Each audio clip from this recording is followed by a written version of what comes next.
வணக்கம் நேர்களே, மெய்வழியின் சமூக வழி நிகழ்ச்சிக்கு அன்போடு உங்களை வரவேற்றுக் கொள்கிறேன். சமூகம் சார்ந்த வளர்ச்சி, சமூகம் சார்ந்த மேம்பாடு தொடர்பான பல விடயங்களோடு பலவிதமான செயற்பாடுகள் எங்களுடைய புலம்பெயர்ந்த தேசத்தில் முன்னெடுக்கப்படுகின்றன.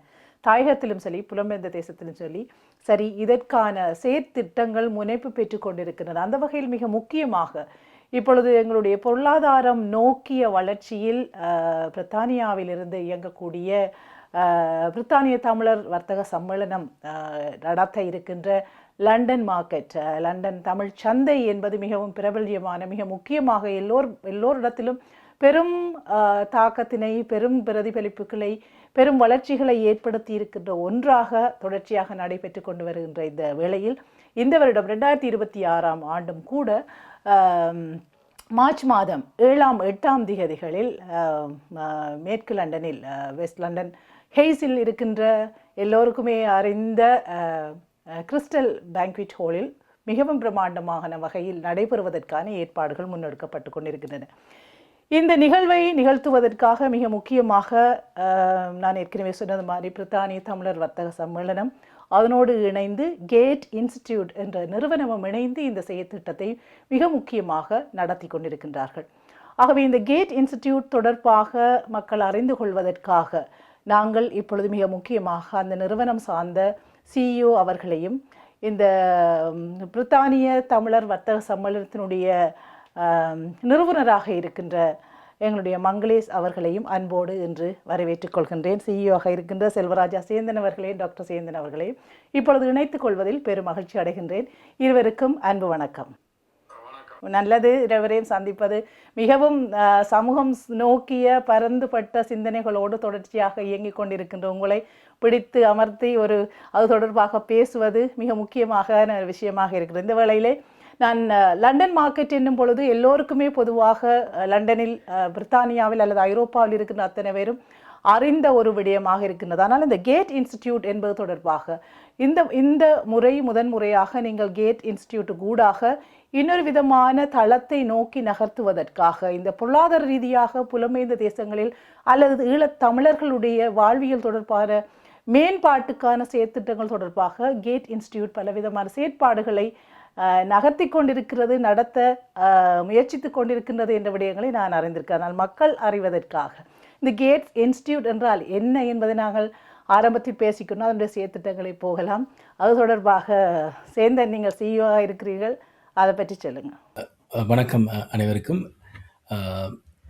கேட் இன்ஸ்டிடியூட் நாங்கள் 2022 ஆண்டு ஆரம்பிச்சிட்டாங்க. நீங்கள் அறிமுகத்தில் சொன்னது போல பிரித்தானிய தமிழர் வர்த்தக சம்மேளனத்தின் நிறுவனராக திரு மங்களேஷன் இருக்கிற மாதிரி தான் கேட் இன்ஸ்டிடியூட் நாங்கள் ஆரம்பிக்கையும் அதன் ஒரு நிறுவனராகவும் அவர் தான் இருந்தவர். அப்போ அவருக்கும் இந்த கேட் இன்ஸ்டிடியூட் சம்பந்தமான நீண்ட அனுபவங்கள் மற்றது பல செயற்பாடுகளில் அவரும் ஈடுபட்டிருக்கிறார். அவரும் அது தொடர்பாக உங்களுக்கு விளக்கத்தை சொல்லுவார். முக்கியமாக இந்த இம்முறை நடைபெறுகிற அந்த ஸ்டார்ட் அப் கோனர் அந்த ஐடியா எப்படி எங்களுக்கு வந்தது, அந்த எண்ணக்கரு எப்படி, என்ன மாதிரி, எங்கேருந்து வந்தது என்பது தொடர்பாகவும் திரு மங்களேஷ் அவர்கள் கூடுதலாக சொல்லுவார். கூடுதலாக அவர்கள் தொடர்ச்சியாக தமிழ்நாடு, இந்தியா, அதிலும் குறிப்பாக தமிழ்நாட்டுக்கு சென்று வரும்பொழுது அண்மையில் ஒரு சில மாதங்களுக்கு முன்பு தமிழ்நாடு அரசாங்கம் நடத்திய ஒரு ஸ்டார்ட் அப் சமிட், அது மிகப்பெரிய பிரமாண்டமான அளவில் நடந்திருந்தது. அதில் நாங்களும் பிரதிநிதிப்படுத்தியிருந்தனாங்க. அப்போ எங்கள் தொடர்பாக எங்களோட ஒரு குழு ஒன்று யாழ்ப்பாணத்திலும் இலங்கையில் இருந்தும் பிரித்தானியாவில் இருந்தும் சென்றிருந்தது. அதில் திரு மங்களேஷ் அவர்களும் சென்றிருந்தார். அங்கு போன போதுதான் அந்த ஸ்டார்ட் அப் தொடர்பான அந்த எண்ணக்கருவை நாங்கள் புரிந்து கொண்டு அதையும் நாங்கள் இங்கே எவ்வாறு செயற்பட வேண்டும் தொடர்பாக இம்முறை அதை இந்த தமிழர் வர்த்தக சம்மேளன அந்த கண்காட்சியில் அதை கொண்டு வருவதற்கு அந்த ஒரு ஏற்பாட்டை செய்தவர் திரு மங்களேஷ் அவர்கள். அவர் அது தொடர்பாக உங்களுக்கு விளக்கம் அளிப்பதற்கு முன்னர் அந்த கேட் இன்ஸ்டிடியூட் நாங்கள் 2022 ஆண்டு அதை நாங்கள் பிரித்தானியாவில் பதிவு செய்தோம். அதன் நோக்கம் அதாவது தமிழ் மக்கள் சார்ந்த எல்லா விதமான செயற்பாடுகளையும் ஒரு ஆய்வு ரீதியாக அல்லது விஞ்ஞான ரீதியாக நாங்கள், அது அரசியலாக இருக்கலாம், சமூக பொருளாதார விடயங்கள் எதுவாக இருந்தாலும், அந்த மாதிரியான ஒரு முன்னெடுப்பை நாங்கள் மேற்கொள்ள வேண்டும். நாங்கள் எதையுமே வந்து ஆய்வு ரீதியாக அல்லது விஞ்ஞான ரீதியாக ஆதாரங்களை கொண்டு நாங்கள் எதையும் முன்னெடுப்பதில்லை. ஆகவே அத்தகைய செயற்பாடுகளை முன்னெடுப்பது தான் நமக்கு அவசியம். ஏனென்றால் தமிழ் மக்கள் சார்பான ஆய்வுகள் அல்லது தகவல்களை வந்து வடக்கு கிழக்கு வெளியே உள்ள அமைப்புகள் அல்லது இலங்கைக்கு வெளியே உள்ள அமைப்புகள் தான் நீண்ட காலமாக பல வருடங்களாக செய்து வந்தன. அவர்கள் மேற்கொள்கின்ற அவர்கள் எவ்வாறு அந்த ஆய்வுகளை எங்கள் தொடர்பாக செய்கிறார்களோ அவற்றின் அடிப்படையில் தான் எமது வாழ்வை தீர்மானிக்கின்ற எல்லா விதமான தீர்மானங்களும் வந்து வெளிச்சக்தியினால அல்லது எங்களோடு தொடர்புடைய அமைப்புகள் அல்லது அரசாங்கங்களால் வந்து மேற்கொள்ளப்பட்டு வருகின்றன. ஆகவே எமது சமூகம் தொடர்பான தகவல்கள் ஆய்வுகளை நாங்கள் செய்ய வேண்டும்.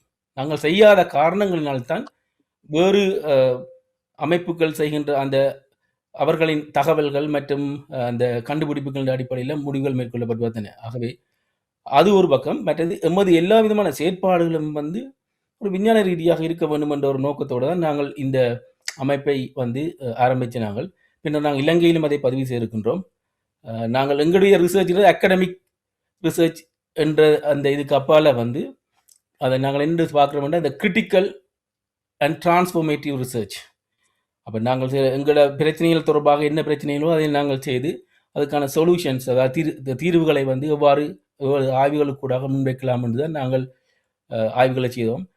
இலங்கையில் உள்ள யாழ்ப்பாண பல்கலைக்கழகம், வவுனியா பல்கலைக்கழகம் மற்றும் கிழக்கு பல்கலைக்கழகங்களோடு நாங்கள் அந்த புரிந்து உடன்படிக்கைகளை செய்து அவர்களோடு இணைந்து சில ஆய்வுகளை செய்து அந்த ஆய்வுகளில் பெறப்பட்ட முடிவுகளின் அடிப்படையில் தற்போது நாங்கள் பல செயற்திட்டங்களை நாங்கள் முன்னெடுத்து வருகின்றோம். அவற்றில் முக்கியமானது வந்து கிவ் என்ற ஒரு பிளாட்ஃபார்ம், டிஜிட்டல் ஹப். அது தவிர நாங்கள் டிஜிட்டல் லிட்ரஸி தொடர்பான சில ஆய்வுகளையும் செய்து அது தொடர்பான சில ப்ரொஜெக்டுகளை நாங்கள் இப்பொழுது செய்திருக்கின்றோம். அப்போ இதுதான் கேட் இன்ஸ்டிடியூட் பற்றிய ஒரு மிக சுருக்கமான ஒரு விளக்கம். நல்லது சேந்தன். உண்மையில் எங்களுடைய ஒரு அனாதரவாக ஒரு உலகம் பூராகவே பறந்திருக்கின்ற ஒரு இனத்தினுடைய இருத்தலுக்கான தேடலில் மிக முக்கியமாக கல்வி ஆய்வு நிலைக்குட்பட்டதை ஒரு நிறுவனம் மயப்படுத்துகின்ற ஒரு தேவை ஒன்று இருக்கின்றது. அது ஒரு மிக நிதானமாக சிந்தித்து செயலாற்றுவதற்குரிய அமைப்பாக மங்களேசனாவுடைய செயற்பாடுகள் நிறையவே தெரியும். ஒரு இனத்தினுடைய முழுமையான நெறிமுறையான ஒரு வழிமுறைக்காக அவருடைய சிந்தனைகள் எப்பொழுதுமே ஒரு நேர்த்தியான வகையில் அல்லது சாட்சியமான, நீங்கள் சொன்ன மாதிரி ஒரு விஞ்ஞானபூர்வமாக நிரூபிக்கக்கூடிய விடயங்களை ஆய்வு நிலைக்குட்படுத்தி நிறுவுவதான விடயங்களை அவர் எப்பொழுதுமே முனைப்பு காட்டுவது உண்டு.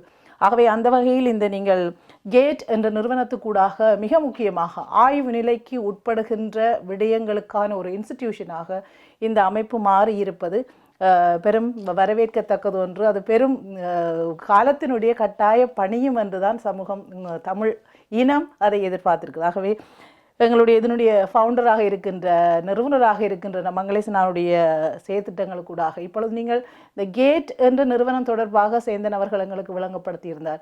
இப்பொழுது லண்டன் தமிழ் மார்க்கெட்டில் மிக முக்கியமாக இந்த கேட் இன்ஸ்டிடியூஷனுக்கூடாக அடுத்த தலைமுறையினரை உள்வாங்கக்கூடிய அல்லது தொழில் முனைவுகளில் ஏற்படுகின்ற இளையவர்களை உள்வாங்கக்கூடிய வகையிலே இந்த ஸ்டார்ட் அப் கோனர் என்ற ஒரு செயற்திட்டத்தை நீங்கள் கொண்டு வருகிறீர்கள். இந்த ஸ்டார்ட் அப் கோனர் என்பது என்ன, அது என்ன வகையான செயற்திட்டு அன்று லண்டன் மார்க்கெட்டில் நடைபெற இருக்கின்றது, அது கூட எப்படியான பலாபலன்களை பெற்றுக்கொள்ளலாம் இளையவர்கள் அல்லது தொழில் முனைவோர் என்பதை நீங்கள் கொஞ்சம் விளக்கமாக சொன்னால் நல்லா இருக்கும்.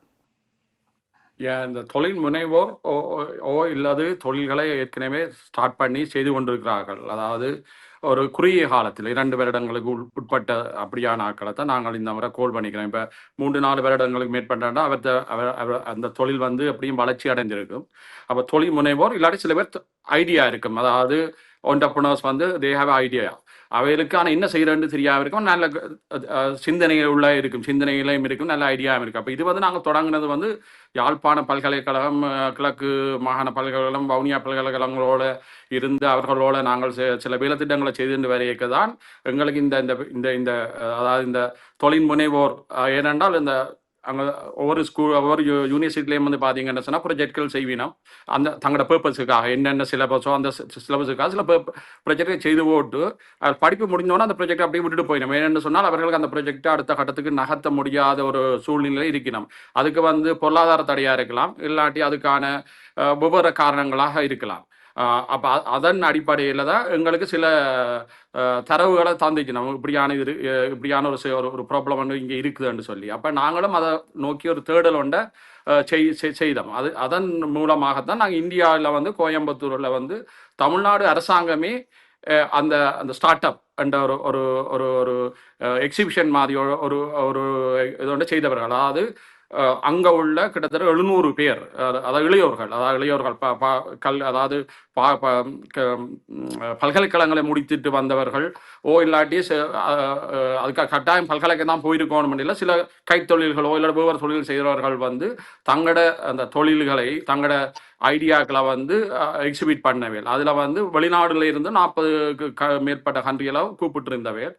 அவையில் வந்து ஒரு இன்வெஸ்டர்ஸ் அவையில் வந்து இவன் ஐடியா இவன் சிந்தனைகளை பார்த்து அது தங்களுக்கு அந்த அந்த அவன் தொழில்மையாக முன்னேறி போகக்கூடிய ஒரு சிந்தனை இருக்குமென்று சொன்னால் அவர்கள் அதில் இன்வெஸ்ட் பண்ணுவார்கள். அப்போ அது இன்வெஸ்ட் பண்ணுறது மட்டுமில்லை, அதுக்கான ஆலோசனை, அதுக்கான மென்டர்ஸ், அதாவது அவர்களை வழிநடத்துறதுக்கான அவைகளுக்கான எக்ஸ்பர்ட் அதுகளை எல்லாத்தையும் வழி கொடுக்குற மாதிரி. அப்போ தமிழ்நாடு கவர்மெண்ட் ஆல்ரெடி 16,000 ஸ்டார்ட் அப்பை செய்திருக்கணும். தமிழ்நாடு கவர்மெண்ட் 16,000 ஸ்டார்ட் அப்ஸ், அது வந்து அதாவது எல்லாம் பெரிய சக்ஸஸ். சில வந்து மில்லியன்ஸ் கணக்கான ருபீஸ் டேர்ன் ஓவர் வரக்கூடிய மாதிரியான ஸ்டார்ட் அப்களும் இருக்குது. அதில் வந்து இளையோர்களாக இருக்கலாம், முதியோர்களாக இருக்கலாம். அதாவது தொழில் முனைவோர் ஒரு தொழில் தொடங்கி ஒரு சிறிய குறுகிய காலத்தில் அவர்களால் அடுத்த கட்டத்துக்கு போக இயலாத அவர்களுக்கான வேலைகளை செய்துருக்கணும். அப்போ அதுன்ற சிஇஓ வந்து அவர்களையும் நாங்கள் சந்தித்தோம். அவரும் வந்து எங்களுக்கு வந்து கொஞ்சம் பெரிய சப்போர்ட்டிவாக இருந்தவர். ஏன்னா நாங்கள் வந்து இப்போ 30-40 வருடமாக போரால் பாதிக்கப்பட்டு நாங்கள் வந்து மிகவும் பின்தங்கிய சூழ்நிலை இருக்கேங்க. அங்கே வந்து தொழில்கள் வந்து ஏற்கனவே பார்த்தீங்கன்னு சொன்னால் தொழில் தொடங்கி அடுத்த கட்டத்துக்கு போகாத கன பேர் இருக்கணும். ஏனென்றால் அவர்களுக்கான வழிநடத்தல் இல்லை, இல்லாட்டி பொருளாதார வசதி இல்லை, இல்லாட்டி ஆலோசனைகள் இல்லை, அந்த எக்ஸ்பர்டிஸ் இல்லை, இல்லாட்டி இந்த என்ன சொல்கிறது ஒரு அவர்களுக்கான டெக்னாலஜி இல்லை, லேட்டஸ்ட் டெக்னாலஜிகள் அப்படியான பிரச்சனைகள் அவர்கள் இருக்கிறதால இதை வந்து நாங்கள் அதாவது வடகிழக்கு மலைய பகுதியில் நாங்கள் தொடங்கி நாங்கள் சின்ன நாங்கள் ஒரு எக்ஸ்பெரிமெண்ட், அதாவது கேட் வந்து இன்ஸ்டிடியூட் வந்து சில எக்ஸ்பெரிமெண்ட்டை நாங்கள் செய்த நாங்கள் எங்களுக்கு தெரிந்த குளோஸான ஆக்கள் சில இன்வெஸ்ட்மெண்ட்களை செய்தவர்கள், சின்ன ப்ராஜெக்டுகள். ஏனென்றால் நாங்கள் எங்களுக்கு ஒரு லேர்னிங் இதில் என்றால் எல்லாம் வந்து சரியாக சக்ஸஸாக வருமெண்ட் இல்லை. அப்போ நாங்கள் அந்த ப்ரொஜெக்டுகளை வந்து எங்களோட சொன்ன கிவ் அந்த கேட்டுக்கால வந்து நாங்கள் ப்ரொஜெக்டை கோல் பண்ணாங்க. வித்தின் 1 மந்த்துக்குள்ள எங்களுக்கு கிட்டத்தட்ட 150க்கு மேற்பட்ட ப்ரொஜெக்டுகள் வந்து வந்தது. அப்போ 150 ப்ரொஜெக்டே நாங்கள் உடனடியாக எக்ஸிக்யூட் பண்ணலாம். ஏன்னா அது ஸ்டடி பண்ணணும், ஒரு அந்தந்த ஃபீல்டு. இப்போ அக்ரிகல்ச்சர் வந்து இப்போ எனக்கு எக்ஸ்பர்ட் இல்லைன்னு சொன்னால் நான் அக்ரிகல்ச்சர் அவர் எழுதி தந்த அந்த ப்ரொஜெக்டை அந்த ப்ரொப்போசலை வந்து நாங்கள் வந்து ஸ்டடி பண்ணணும். அது உண்மையாக வேலை செய்யுமா, நீண்ட காலத்துக்கு வேலை செய்யுமா, குறுகிய காலத்துக்கு வேலை செய்யுமா, இல்லாட்டி அதில் காம்படிஷன் இருக்குதா இல்லையா. அப்போ அதுக்கான எக்ஸ்பர்ட்டிஸை யூஸ் பண்ணுறதுக்கு தான் நாங்கள் இந்த பல்கலைக்கழகங்களை அணுகுனாங்களே. அங்கே தான் இந்த எக்ஸ்பர்ட் இருக்கணும், அதாவது பேராசிரியர் இருப்பினோம், ஆசிரியர் இருப்பினோம், மாணவர்கள் இருப்பினோம். அப்போ அவர்களை இதை யூஸ் பண்ணி செய்யணும்ன்றதான் நாங்கள் அந்த காரணத்துக்காக அவர்களோட சேர்ந்து வேலை செய்தாங்க. இப்போ சில எக்ஸ்பெரிமெண்ட்டாக சில ப்ராஜெக்ட்கள் செய்தோன்னு இருக்கிறோம். அங்கே கைத்தறி என்ற ஒரு கைத்தறி வந்து அங்கே கிழக்கு மாகாணத்தில் அது ஒரு பெரிய தொழில். அதுக்கு வந்து வெளி உலகத்திலேயும் அதுக்கான ஒரு டிமாண்ட் இருக்குது. ஏனென்றால் அது வந்து கொட்டுனில் செய்யப்படுறது, ஏன்னா எல்லாரும் கொட்டுன்னு தான் இப்போ கூட விருப்பம். அப்போ அது நாங்கள் கடந்த ஒரு 4-5 வருடங்களாக அது ஒரு எக்ஸ்பெரிமெண்ட் மாதிரி ஒரு சின்ன லெவலில் தொடங்கி அதை சின்ன இன்வெஸ்ட்மெண்ட் செய்து அதை நாங்கள் இங்கேயும் எடுத்து நாங்கள் லண்டன் டவுன் மார்க்கெட்டில் கூட அந்த கைத்தறியில் செய்த அந்த சேலைகள் மற்ற அந்த சாரங்கள், அதாவது அதுகளை வந்து விற்பனை செய்து பார்த்துனாங்க. அதிலிருந்து ஃபீட்பேக்கும் எடுத்துனாங்க மக்கள்கிட்ட இருந்து. அவர்கள் அதில் எதுவும் பிரச்சனை இருக்குதா, கலர் போகுதா, அப்படியான ஃபீட்பேக்கில் எடுத்து நாங்களும் ஸ்டடி பண்ணுறோம் அந்த ப்ராஜெக்டில். அது வந்து கொஞ்சம் சக்ஸஸ் ஆகிறதுக்கு இப்போ அடுத்த கட்டத்துக்காக நாங்கள் அதை ஒரு தொழிற்சாலையை கட்டி அதில் வந்து அடுத்த கட்டத்துக்கு நகர்றதுக்கான ஒரு வேலை. இது ஒரு ப்ராஜெக்ட் இதை செய்கிறோம். அது மாதிரி சின்ன ப்ராஜெக்ட்லாம் செய்து கொண்டு இருக்கிறோம். அப்போ நாங்கள் அதை பார்த்த மாதிரி இங்கே வெளிநாடுகளில் வந்து லண்டனில் வந்து இங்கே வந்து பல்கலைக்கழகத்தில் படித்தவர்களாக இருக்கலாம், இல்லாட்டி படித்து கொண்டு தொழில் முனைய இருக்கிறவர்களோ இல்லாட்டி ஏற்கனவே தொழில் தொடங்கி இருக்கிறவர்களுக்கு கூட ஒரு சந்தர்ப்பத்தை நான் வழங்கணும். ஏன்னா அவர்களுக்கும் இதே ஒரு பிரச்சனை வரும். அங்கே உள்ள பிரச்சனை, அவருக்கு வந்து ஃபினான்ஷியல் ஒரு பிரச்சனை வரலாம், இல்லாட்டி அவங்களுக்கு ஒரு கைட் பண்ணுறக்கு ஒரு மென்டர்ஸ் இருக்காது, எக்ஸ்பர்ட்ஸ் இருக்காது. அப்போ அவைகளை நாங்கள் ஒரு பிளாட்ஃபார்ம் இங்கே வந்து லண்டன் நோல் மார்க்கெட்டில் இந்த முறை முதல் தரமாக கொடுக்குறோம். இப்படியே உள்ள தொழில் முனைவோர்கள், இங்கே உள்ள இளையோர்கள் வந்து நீங்கள் உங்களோட என்ன தொழில் செய்ய விரும்புகிறீர்களோ, இல்லை ஏற்கனவே தொழில் செய்துன்னு இருக்கிறார்களா இருக்கலாம், அது எந்த தொழிலாக இருக்கலாம், அவர்கள் வந்து இங்கே வந்து பிச் பண்ணிக்கணும்னு சொன்னால் அதை நாங்கள் அதில் வர எங்களோட மக்கள் வந்து அதை பார்த்து அவர்களோட பேசி அதுக்கான எக்ஸ்பர்ட் என்னென்ன தேவைன்னு சொல்லி அவர்களை வழி நடத்தி சில இன்வெஸ்ட்மெண்ட் தான் உண்மையாக சில ப்ராஜெக்ட்கள் தேவை என்று சொன்னால் நாங்கள் இன்வெஸ்ட் பண்ணக்கூடிய இன்வெஸ்டரையும் இன்ட்ரடியூஸ் பண்ணுவோம். அதான் அந்த கேட் வந்து ஃபெசிலிட்டேட் பண்ணும், இன்வெஸ்டரை வந்து இன்ட்ரடியூஸ் பண்ணும். அதை கேட் இன்வெஸ்டரை செய்கிறது இல்லை, அதுக்கு பிறகு அவைகளுக்கான எக்ஸ்பர்ட், அவைக்கான மென்டர்ஸ், அதை மேனேஜ் பண்ணுற அப்படியான சகல அந்த அந்த தொழில் சக்ஸஸாக வரும் மட்டுமான சகல தேவைகளையும் வந்து இந்த கேட் இன்ஸ்டியூட் செய்யும். அதில் அவர் இந்த கீப் community.com என்று சொன்னது, அது இந்த அந்த அதையும் கொஞ்சம் சொல்ல வலிக்கிறேன்னு சொன்னால் அதில் வந்து எல்லாரும் வந்து ரிஜிஸ்டர் பண்ண சொல்லி கேட்குறோம். அதாவது இப்போ உதாரணத்துக்கு மீடியாண்டு எடுத்தீங்க என்றால், ரஜிதா நீங்கள் மீடியாவில் நல்ல எக்ஸ்பர்ட்னு சொன்னால் நீங்கள் அதில் வந்து ரிஜிஸ்டர் பண்ணியிருந்தீங்கன்னு சொன்னால் ஒரு ஆள் வந்து மீடியா சார்ந்து கல்வியாக இருக்கலாம், மீடியா சார்ந்து ஏதாவது குறை இருந்தால் நீங்கள் அவர்களுக்கு வந்து ஆன்லைனாலேயே வந்து சில அவர்களுக்கான தேவையை பூர்த்தி செய்யலாம். அது வந்து எந்த துறையாகவும் இருக்கலாம், அது வந்து வியாபாரம் இருக்கலாம், தொழிலாக இருக்கலாம், இதாக இருக்கலாம். அப்போ இந்த கிஃப்ட் கம்யூனிட்டி அந்த gift.com வந்து அதில் வந்து எல்லாரையும் வந்து நாங்கள் சேர சொல்கிறோம். சகல துறையில் உள்ள நிபுணர்களாக இருக்கலாம். அதை இடத்த இன்வெஸ்டர்ஸ், அவையில் சில பேருக்கு இன்வெஸ்டர் இருந்தால் அவர்களை கூட வந்து பார்க்கலாம். அப்போ ப்ரொஜெக்டில் அதுக்குள்ள வந்து நாங்கள் வந்து எல்லா ப்ரொஜெக்டையும் போட மாட்டோம். நான் எளியாக சொன்ன மாதிரி ஸ்டடி பண்ணி அதுக்கான ஃபீஸிபிலிட்டி ஸ்டடி செய்து அந்த ப்ரொஜெக்ட் உண்மையாக சக்ஸாக வேலை செய்யணும்னு சொன்னால் அந்த எக்ஸ்பர்ட் நான் சொன்னேன். அப்போ அதில் நீங்களும் சில யாராவது ஒரு ஆள் எக்ஸ்பர்ட்டாக வருவார், ஏதோ ஒரு துறையில் அவர் வந்து ஸ்டடி பண்ணி சொல்லுவார், எஸ் இது வந்து உண்மையாக இந்த தொழில் வேலை செய்யும் என்றால் அதுக்கு பிறகு நாங்கள் அந்த இதில் பிச் பண்ணுவோம் எங்களோட கிவியில்.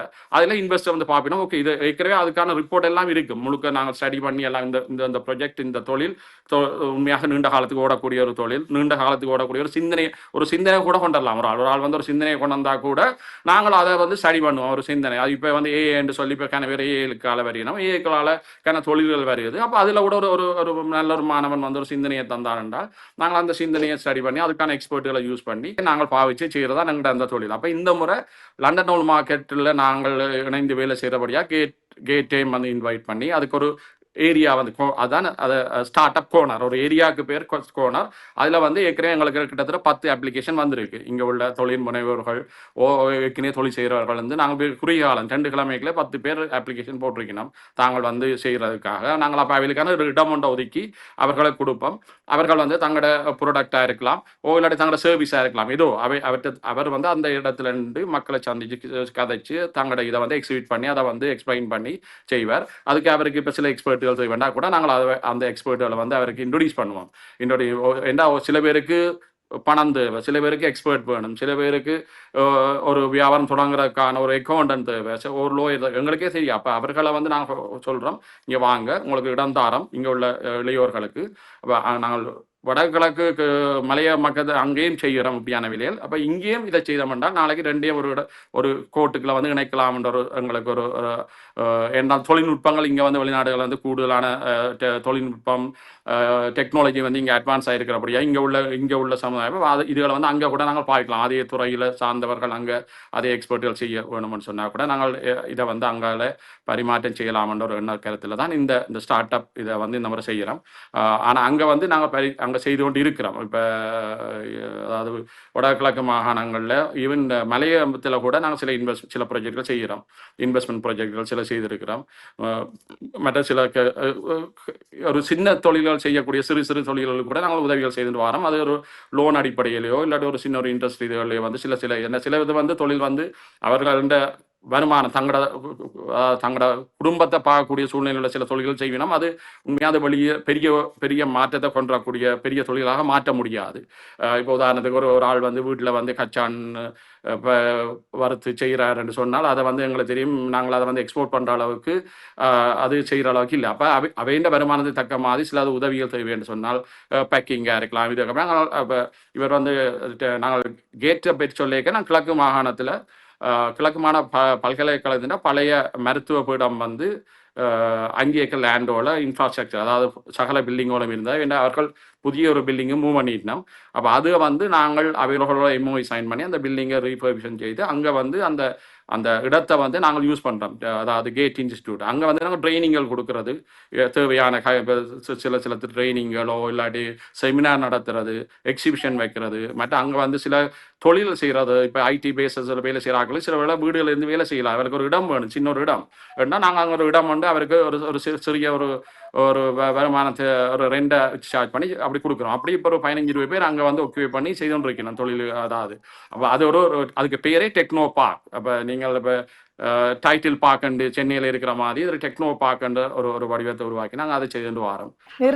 நிறைய செயற்திட்டங்கள் மங்களேசனாக என்னடா அவ்வளவு செய்து உங்களுடைய நீங்கள் பேசுகிற வேகத்தில் எவ்வளவோ நிகழ்ச்சி செயற்திட்டங்கள் நடைமுறைப்படுத்தப்பட்டு கொண்டிருக்கின்றது என்பதை நாங்கள் அறியக்கூடியதாக இருக்கிறது. இப்போ நீங்கள் சிறு வாழ்வாதாரத்தை யுத்தத்துக்கு பிறகு பாதிக்கப்பட்ட குடும்பங்களினுடைய வாழ்வாதாரத்தை மேம்படுத்துவதற்கான சிறு சிறு தொழில் முயற்சிகள், அது அவர்களுடைய வாழ்வை மேம்படுத்தலுக்காக, அதனை கடந்து ஒரு தொழிற்சாலை ரீதியாக கொண்டு வந்து ஒரு ஏற்றுமதி இறக்குமதிக்கான செயற்திட்டங்களுக்கான முனைப்புகளும் கூட ஒவ்வொரு நீங்கள் பேசும்பொழுது ஒவ்வொரு கட்டமாக ஒவ்வொரு பொருளாதார ரீதியாக மேம்படுதலுக்காக நீங்கள் கேட் இன்ஸ்டிடியூஷனுக்காக பல திட்டங்களை நீங்கள் முன்னெடுத்து கொண்டிருக்கிறீர்கள். அதற்கான உதாரணங்களை நிறைய சொன்னீங்கள். அது எப்படி வந்தது? இப்பொழுது நாங்கள் லண்டன் மார்க்கெட்டில் இருக்கக்கூடிய இந்த ஸ்டார்ட் அப் கார்னர் தொடர்பான விஷயங்கள் இப்பொழுது பல பெற்றோர்கள் பேசும்பொழுது அவர்கள் என்ன செய்வதென்று தெரியாமல் இருக்கிறார்கள். இதை தொடங்கி இருக்கிறான், அது ஃபெயில் ஆயிட்டுது, அவள் என்ன செய்கிறான்னு பலவிதமான மன உளைச்சலுக்கு அது எப்படி அடுத்த கட்டத்துக்கு போவது, அதற்கான எங்களுடைய சமூகத்துக்கிலிருந்து எப்படி அவர்களான நிபுணத்துவம் உள்ளவர்களுடைய ஆலோசனைகளை பெற்றுக்கொள்வதென்ற ஒரு தடுமாற்றம் எங்களுடைய சமூகத்தில் இன்னும் இருக்கிறதுன்றது நானும் அவதானிச்சேன் பல பேர் பெற்றோர்களோடு பேசும்பொழுது. ஆகவே இது அவர்களுக்கு ஒரு சிறந்த தளமாக இருக்கும் என்று நம்புகிறேன். நேரடியாகவே கிட்டத்தட்ட எத்தனை பேருக்கான இப்போ எக்ஸிபிஷன் மாதிரி என்று நீங்கள் சொன்னீங்களா, ஒரு கண்காட்சி போல அந்த தொழில் முனைவோர் அல்லது ஏற்கனவே தொழிலில் இருந்து புதிய முயற்சிக்கு வருகின்ற வளர்ந்தவர்கள் கூட இந்த செயற்திட்டத்துக்குள் வரலாம் என்று நீங்கள் கூறப்பட்டிருந்தீங்க. அப்படின்னா கிட்டத்தட்ட எத்தனை பேருக்கான ஸ்லாட் அல்லது எத்தனை எக்ஸிபிஷன் பண்ணக்கூடிய கண்காட்சிப்படுத்தக்கூடிய அல்லது அவர்களோடு பேசக்கூடிய முனைவோர் அதில் பங்கு பெற்றலாம் என்ற ஒரு எண்ணிக்கை வச்சிருக்கிறீங்களா? அதில் ஒரு 20 பேரை தான் நாங்கள் இந்த முறை யோசிச்சிருக்கிறோம். அதுக்கு மேலே எங்களுக்கு இந்த இடவசதி தான் அங்கே ஒரு பெரிய பிரச்சனையாக இருக்குது. ஆனால் இது எங்களுக்கு முதல் தரம். இதில் கூடுதலான ஆட்கள் வந்து எண்ணிக்கையான ஆட்கள் இதில் வந்து உண்மையாக இன்ட்ரெஸ்ட் காட்டி வந்தால் நாங்கள் அவைகளுக்கண்டு இன்னொரு தளத்தை உருவாக்கி தனியே இதுக்கண்டே, அதாவது ஸ்டார்ட் அப், இங்கே உள்ள ஸ்டார்ட் அப்போ நீங்கள் சொன்ன மாதிரி தொழில் தொடங்கியோ இல்லாட்டி ஃபெயிலியரானோ அவர்களுக்கண்டு ஒரு நாளை கூட நாங்கள் ஒதுக்கி அதுக்கான எக்ஸ்பர்ட்டுகளை கூப்பிட்டு நாங்கள் செய்யலாம். அப்போ இது வந்து எங்களுக்கு முதல் தரம் என்றபடியால் நாங்கள் ஒரு 20 பேரை நம்பர்ஸை என்றால் அவர்கள் தந்த இடம் வந்து லண்டன் இடம் சிறிய இடம் என்றபடியால் ஒரு டேபிள்லாம் ஒரு அளவு கொடுக்குறோம். ஒரு ஆனபடியால் இப்போ 20 பேருக்குள்ள டேபிள் உள்ள ஏரியா தான் நாங்கள் எடுத்து வச்சிருக்கிறோம். ஆனபடியாக அடுத்தடுத்த காலங்களில் இப்போ எங்களுக்கு இந்த மாதிரி அப்ளிகேஷனை அனுப்பலாம். நாங்கள் முதல் 20 பார்த்துட்டு அடுத்த கட்டத்தில் ஓகே இது வந்து உண்மையாக இது தேவை கூடுதலாக தேவை என்று சொன்னால் நாங்கள் இன்னொரு நாளை இதுக்கண்டு ஸ்பெஷலாக இதுக்கண்டு ஒதுக்கி நாங்கள் அவர்களுக்கான இதெல்லாம் செய்கிறதுக்கு இருக்கிறோம். இப்பொழுது நீங்கள் இப்போ எந்த துறை சார்ந்து இந்த தொழில் முனைவோரை நீங்கள் எதிர்பார்க்கிறீர்கள் அல்லது அழைக்கிறீர்கள் என்ற ஒரு கேட்டகரி இருக்கா, ஒரு திட்டம் இருக்கிறதா, அல்லது எல்லோரும் வரலாமா? எந்த தொழிலும், அதாவது இப்போ நீங்கள் வீட்டில் இருந்து ஒரு கேக் கூட ஒரு ஆள் வந்து செய்கிறான்னு சொன்னால் அதாவது கைத்தொழில் செய்கிறாண்டா கூட அவர்களுக்கு கூட அந்த இடம் இருக்குது. ஏஐயில் வந்து ஒரு ஆள் செய்கிறாண்டா கூட இருக்கு. 6வது ஒரு தொழிலை வந்து தொடங்குறவரோ ஏற்கனவே தொடங்கி கொண்டு இருக்கிறவர் தொடங்கி இப்போதான் குறுகிய காலத்தில் இருந்தால் அவருக்கு சில தேவைகள் ஏதாவது தேவையாக இருந்தால் நாங்கள் ஆரையும் அது இது இன்ன தொழில் என்று சொல்லி நாங்கள் வரையறுக்கவில்லை. எல்லாரும் வரலாம். சரி, அப்போ அவர்களுக்கான ஆலோசனைகள் வழங்குபவர்கள் யார் என்று பலவிதமான தொழில் முனைவோர் வரும் பொழுது அவர்களுக்கான ஆலோசனைகள் அல்லது நிபுணத்துவம் உள்ளவர்கள் ஆலோசனை வழங்குவார்கள் என்று நீங்கள் கூறினீர்களா? எப்படியானவர்களை நீங்கள் அவர்களுக்காக தயார்படுத்திருக்கலாம்? அவர்கள் தயார் நிலையில் இருப்பார்கள் அல்லது இன்வெஸ்டர்ஸ் அவர்களுக்காக காத்திருப்பார்கள்? எப்படியான ஒழுங்கு அமைப்பு இருக்கிறது அல்லது அவர்கள் தற்பொழுது காட்சிப்படுத்துவது மட்டும்தான் இப்பொழுது ஆரம்ப படிநிலையில் பார்க்கலாமா? நாங்கள் என்ன சில இன்வெஸ்டர்ஸையும் வரவழைக்கிறோம். அவர்களும் வந்து எல்லாரும் உடனடியாக வந்து இன்வெஸ்ட் பண்ண போகிறது இல்லை. அவர்கள் ஒவ்வொரு தொழில்களை பொறுத்து ப்ரொஜெக்டில் பொறுத்து தானே. அப்போ சில எக்ஸ்பர்ட்டுகளும் அங்கே வரி நம்ம அது அக்கௌண்டனாக இருக்கலாம், சொலிசிட்டராக இருக்கலாம். ஆனால் உடனடியாக அவளுக்கு தேவையில்லை. நாங்கள் முதல் டேட்டா எடுக்கணும், அவளுக்கு என்ன தேவையானதை அறிந்து அந்த விவரங்களை கலெக்ட் பண்ணி அதுக்கு பிறகு அவர்களோடு சேர்ந்து அவர்களுக்கு தேவையான அந்த உதவிகளை நாங்கள் செய்வோம். அங்கே வச்சு உடனடியாக செய்யக்கூடிய அளவில் இல்லை. ஆனால் நாங்கள் எல்லாரும் வரவழைச்சிருக்கிறோம் எல்லாரையும். சில பேரை உடனடியாக சில ஆக்களை வந்து நாங்கள் அறிமுகப்படுத்தோம். வந்து நேற்று ஒரு அக்கௌண்டன்ட் தேவை, எனக்கு ஒரு கம்பெனி திறக்கிறதுக்கு தேவைன்னு சொன்னால் எங்கள்கிட்ட கொஞ்சம் அக்கௌண்டன்ஸ் இருக்கிறபடியே அவர்களை இன்ட்ரோடியூஸ் பண்ணி விடுவோம். சில இன்வெஸ்டர்ஸ் நல்ல ப்ராஜெக்டாக இருந்தால் அவர்களாகவே இன்வெஸ்டராகவே அவர்களோடு பேசி அவர்களாகவே அந்த தொடர்புகள் எடுத்து அந்த தொழில் அதுக்கான இதுகளை செய்வினோம். இப்போ நான் தனிப்பட்ட ரீதியில் மங்களேஷா சொன்ன மாதிரி அந்த தனிப்பட்ட ரீதியில் நாங்கள் இப்போ வாராக்களுக்கு ஆலோசனைகள் கொடுக்குறேன்னு தீர்மானிக்கல. ஆனால் இப்போ அந்த 2 நாளில் வந்து ஒரு 2 மணித்தியாலம் இல்லை 3 மணித்தியாலத்துக்கு இடையில் வந்து ஒரு செமினார் மாதிரி ஒரு இதை ஒர்க்கஷன் மாதிரி ஆர்கனைஸ் பண்ணி அதுக்குள்ளே வந்து வாராக்களுக்கு வந்து இப்போ பிஸ்னஸ் லோ அல்லது பிஸ்னஸ் இதுகள் சம்பந்தமான சில பிஸ்னஸ் லோவோட சம்பந்தமான சில ஆலோசனைகள் செமினார், இல்லை அக்கௌண்டிங் சம்பந்தமான சில விஷயங்கள், அல்லது ஸ்டார்ட் அப் சம்பந்தமாக வந்து இப்போ தமிழ் மக்கள் மத்தியில் சில பெரிய பெரிய கம்பெனிகளுக்கு இருந்து கொண்டு அந்த சின்ன ஸ்டார்ட் அப்ஸை வந்து பெரிய அளவில் கொண்டு வரதுக்கு வேலை செய்கிற கனவேரை நாங்கள் ஐடென்டிஃபை பண்ணிக்கிறோம். அவையை கூப்பிட்டு ஒரு சின்ன ஒரு ஒர்க் ஷாப் மாதிரி நடத்துறதுக்கு அது ஒரு 2 மணித்தியாலம் இல்லை 3 மணித்தியாலத்துக்கு இடையில் நாங்கள் பொதுவாக வந்து அங்கே ரெஜிஸ்டர் பண்ணி வாராக்களுக்கு செய்கிறதுக்கான சில ஏற்பாடுகள் செய்து கொண்டிருக்கிறோம். அதை வந்து அவைதான் பார்ட்டிசிபேட் பண்ண விட இல்லை. வழியில் நாங்கள் எந்த டைமில் வந்து இது நடக்கும்னு சொல்லி நாங்கள் எங்களோட அஜெண்டாவை சொன்னோம்னா வழியில் உள்ள ஆக்களும் அதில் இன்ட்ரெஸ்டான ஆக்களும் வந்து அதில் வந்து கலந்து கொள்ளலாம். ஆகவே இது ஒரு ஒரு தளமாக ஒரு முழுமையான ஒரு ஐடியாவை பெறுவதற்கான இடமாகவும் இருக்கும், அல்லது தாங்கள் நினைத்த ஐடியாக்களை இம்ப்ளிமெண்ட் பண்ணுவதற்காக அதை நடைமுறைப்படுத்துவதற்கான ஒரு உறுதியான சிந்தனையை பெறக்கூடிய தளமாக இந்த தளம் அமைக்கப்பட்டிருக்கிறது. இப்போ செமினார்ஸ் இருக்க போகின்றது, அவளுடைய கேள்வி பதில்களுக்கான இடம் இருக்க போகின்றது, எக்ஸ்பர்ட்ஸ் இருக்க போகிறார்கள், அல்லது ஒரு புதிய தொழிலை செய்வதற்கான ஆரம்ப சட்டத்திட்ட நுணுக்கங்கள் அல்லது கணக்கு வழக்கு தொடர்பான விடயங்களை எப்படி அமைத்துக் கொள்வது தொடர்பான முழு ஆலோசனைகளையும் பெற்றுக்கொள்ளக்கூடிய இடமாகவும் இருக்கின்றது.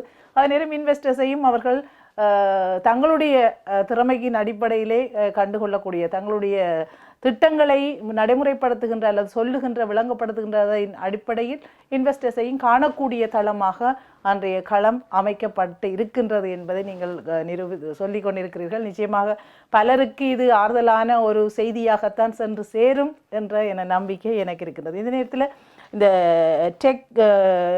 டெக் பார்க்னு சொல்லி சொன்னீங்கள் தாயகத்தில் டெக்னோ பார்க், அந்த டெக்னோ பார்க் என்ற விஷயம் தொடர்பாக தொழில்நுட்ப ரீதியான விடயங்கள் தொடர்பான டெவலப்மெண்ட் மேம்பாடுகளுக்கு எப்படி நாங்கள் பயன்படுத்தலாம் என்றது மிக முக்கியமான இப்போ காலத்தின் ஓட்டத்தில் டெக்னாலஜி இம்பார்ட்டண்டாக இருக்கின்ற மிக முக்கியத்துவம் வாய்ந்த ஒன்றாக இருக்கின்ற பட்சத்தில் இது தொடர்பாகவும் சிந்திப்பது மிக முக்கியமாக இருக்கின்றது. ஆகவே இந்த டெக்னோ பார்க் தொடர்பான விடயங்களை இந்த புலம்பெயர்ந்த தேசத்தில் எப்படியாவது அதை இணைக்கின்ற அல்லது அந்த தொழில் சார்ந்த எக்ஸ்பர்ட் என்று சொல்லி நிபுணத்துவம் பெற்ற இளைய தலைமுறைகளை இணைக்கின்ற விடயங்கள் ஏதாவது நடைமுறைப்படுத்துகின்றீர்களா? டெக்னோ பார்க் வந்து இப்போ மங்களேசன் அம்மல் சொன்ன மாதிரி வந்து அது நான் நினைக்கிறேன். நாங்கள் ஒரு ஆரம்பத்தில் வந்து மௌனியால் ஒரு பெரிய ஒரு இன்டர்நேஷ்னல் கான்ஃபரன்ஸ் ஒன்று செய்திருந்தோம் நாங்கள் 2024ஆம் ஆண்டு.